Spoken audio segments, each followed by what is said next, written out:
હજીરામાં આવતા જહાજમાંથી ચોરેલું ડીઝલ બારોબાર બોટમાં ઠલવાતું અને ત્યાંથી ઝીંગા વેપારીને વેચી દેવાતું હતું। 7 માસ પૂર્વે વિજિલન્સની ટીમે 6 લાખના ડીઝલ સાથે તેજસ પટેલને પકડ્યો હતો। ફરી નામ ખુલ્યું। ડુમસ પોલીસ ઊંઘતી રહી અને ગાંધીનગરની સીઆઈડી ક્રાઇમે મંગળવારે વહેલી સવારે સુરત આવી ગ્વિયર ગામે તાપી કિનારે રેડ કરીને 7 લાખનું 900 લીટર ભેળસેળયુક્ત ડીઝલનું 48 બેરલના જથ્થા સાથે ઝીંગાના વેપારી સહિત 4ને પકડી પાડ્યા છે।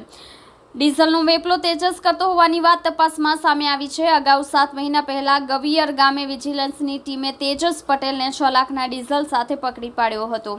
સીઆઈડી ક્રાઇમ અને વિજિલન્સ 2 વખત રેડ કરી લાખોનું ડીઝલ ગવિયરમાંથી પકડી પાડ્યું છતાં ડુમસ પોલીસને આ બાબતે ખબર ન પડી તે એક તપાસનો વિષય છે।